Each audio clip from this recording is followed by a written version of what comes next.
You know, I told you on this program not long ago that Al Gore was going to run for president of the United States. I didn't know if it would be 08 or 12, but now it looks like there's information coming out that, yes, indeed, that committee is being grounded now for a presidential race, possibly in 08. Returning with me now, talk show host Daryl and Carlo, author Chris Horner, and Republican environmentalist David Jenkins. Daryl, you agree he's been planning this the whole time?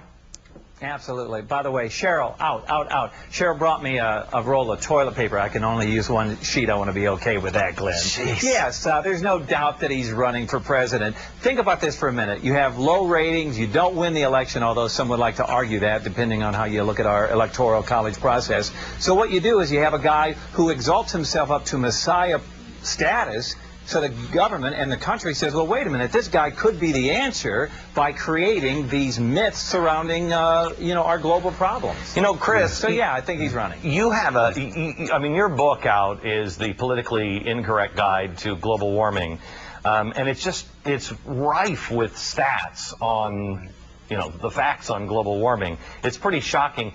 Even defenders of global warming have said that Al Gore has, at best, spun the information or hyped the information. Others will say he's just out and out lied about everything that's going on with global warming. How does a guy survive, especially against Hillary Clinton, how does a guy survive with facts so grossly overstated in a presidential candidacy?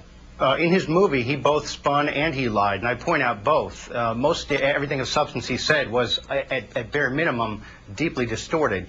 The movie it may have resonated, very moving images of ice that grew too far and broke off. I repeat, grew too far and broke off.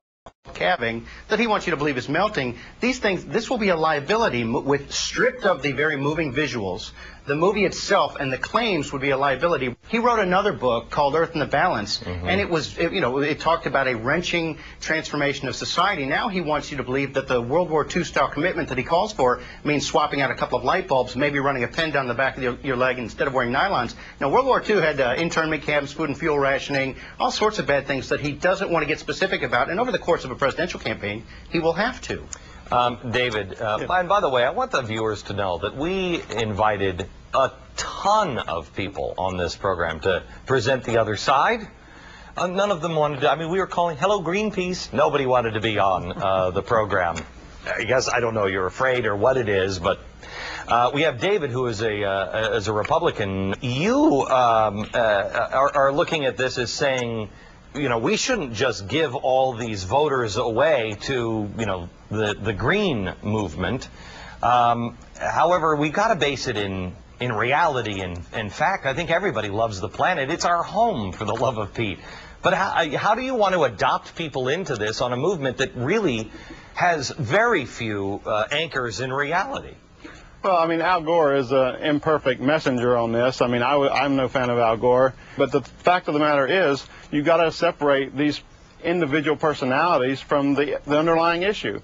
And when we had environmental problems, really severe ones in the late 60s and early 70s, it was a bipartisan approach with the Clean Water Act, Clean Air Act. You talk about this article that talks about how the air is cleaner and less polluted. Well, it's because of that bipartisan cooperation that occurred in the 70s. David, Chris, Daryl, thank you. Back in a minute.